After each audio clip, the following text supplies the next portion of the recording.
திரியேக ஆசீர்வாதம் நம் அனைவரையும் ஆசீர்வதித்து காப்பதாக. ஆமேன். கிறிஸ்துவுக்குள் பிரியமான அன்பு இறை மக்களே, இந்த நாளின் சிறப்பான ஒரு சிந்தனைக்காக காலை நேரத்தில் யோசுவா 6ஆம் அதிகாரம் 1 வசனம். கர்த்தர் எரிகோவையும் அதனுடைய ராஜாக்களையும் கடவுள் கையில் ஒப்புக் கொடுத்தார். இன்றைக்கு எதிரிகளை நம் கையில் ஒப்பு கொடுப்பார் என்ற தலைப்பில் எதிரிகளை கையில் ஒப்பு கொடுப்பது எதற்காக? அவர்களை ரட்சிப்பதற்காகத்தான். இங்கே இஸ்ரவேல் மக்களுக்கு வழிவிடாதபடி, அவர்களை விடுதலை அடையவிடாதபடி தடை செய்கின்ற எரிகோ கோட்டை, செங்கடல், இவற்றையெல்லாம் கடவுள் என்ன செய்தார்?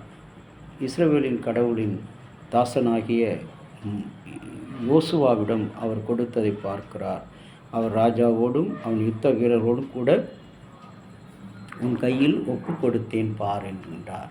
இன்றைக்கு நம்மிடத்தில், நம்முடைய வாழ்க்கையில் எது இல்லையோ அதை நினைத்துத்தான் நாம் கவலைப்படுவோம். ஆனால் நம்மிடத்தில் கடவுள் எவ்வளவு ஆசீர்வாதங்களை கொடுத்திருக்கிறார்.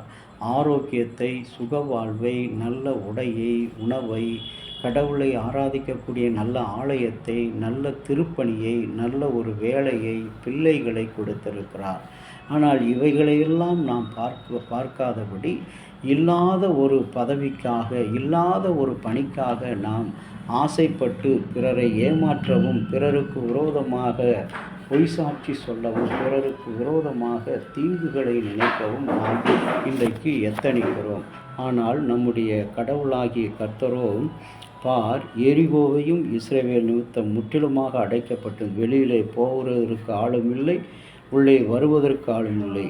யோசுவாவிடம் எரிகோவையும் அதனுடைய ராஜாக்களையும் கடவுள் ஒப்பு கொடுத்தார். இன்றைக்கு இதை கேட்டுக்கொண்டிருக்கிற அருமையான கர்த்தருடைய பிள்ளைகளை, நம்முடைய வாழ்க்கையில் நமக்கு எதிரானவர்கள், இன்றைக்கு நம்மை சுற்றிலுமே வாழ்கிறவர்கள், பொறாமை பிடித்தவர்கள், நேரிலே தோத்திரம் சொல்வதும், பிறகு பின்னால் நமக்கு விரோதமான தீய காரியங்களை செய்வதும், குழி பறிக்கின்ற நிலையையும் அவர்களை அப்படிப்பட்ட மனிதர்களைத்தான் நாம் பார்க்கிறோம். ஆனால் கர்த்தர் என்ன செய்திருக்கிறார்? இன்றைக்கு உனக்கு விரோதமாக எழும்புகிற அந்த எரிகோ மக்களையும், எரிகோவினுடைய காரியங்களையும், அதிபதிகளையும் உன் கையில் ஒப்புக் கொடுக்கிறேன். இன்றைக்கு என்னிடத்தில், உன்னிடத்தில் நமக்கு விரோதமாக எழும்பின எல்லா மக்களையும் ஆண்டவர் என்ன செய்கிறார்? நம் கையிலே ஒப்புக் கொடுக்கிறார். நம்மை கர்த்தருக்கு உரிய மக்களாக, கடவுளின் பிள்ளைகளாக கர்த்தர் மாற்றுகிறார்.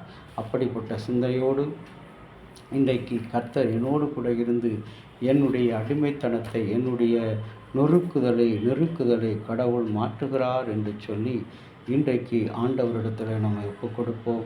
கர்த்தர் நம்மை ஆசீர்வதிப்பாராக. ஜெபம் செய்வோம். எல்லாம் வல்ல கடவுளே, ஆண்டவராகிய இயேசுவே, உம்முடைய ஒரே மைந்தனை கொண்டு எங்களுக்கு ரட்சிப்பையும் மீட்பையும் கொடுத்த நல்ல தகப்பனே, இந்த நாளிலும் கூட உங்களுடைய பொது சன்னிதானத்தில் நாங்கள் வந்து உண்மை துதிக்க, தோத்தரிக்க, உங்களுடைய அரும்பெரும் காரியங்களை நாங்கள் ஆராய்ந்து கொள்ள எங்களுக்கு கொடுத்த தயவுக்காக உங்களுக்கு நன்றி செலுத்துகிறோம். இந்த நாளிலும் அந்த எரிகோ மக்களை யோசுவாவிடம் ஒப்புக் கொடுக்கிற தந்தையாகிய கடவுள் இந்த நேரத்திலும் எங்களுக்கு விரோதமாக இந்த நாட்களிலே எழும்புகிற தீய சக்திகள், நல்லவர்கள் போல, பக்திமான்கள் போல, நீதிமான்கள் போல, அடிமையாக பணி செய்கின்ற பணியாளர் போல, பக்தியுள்ள பணியாளர் போல எங்களிடத்தில் பணி செய்து கொண்டு எங்களை ஏமாற்றுகிற, துரோகம் செய்கிற பொல்லாத மக்களை மன்னித்து இந்த நாளில் அவர்கள் மனம் மாற்றி கர்த்தருடைய திருப்பணிக்கு இடையூறாக இல்லாதபடி அவர்களை மாற்றும். உமக்கே துதி, கணம், மகிமை யாவற்றையும் செலுத்துகிறோம். இயேசு கிறிஸ்துவின் நாமத்தில் வேண்டுகிறோம் நல்ல பிதாவே. ஆமேன். தந்தையாகிய கடவுளின் அன்பும், மைந்தராகிய இயேசுனுடைய அருளும், பரிசுத்த ஆவியினுடைய நல்ல உறவும், பாதுகாப்பும் இன்றும் என்றும் சதா காலம் உங்கள் அனைவரோடு கூட இருப்பதாக. ஆமேன்.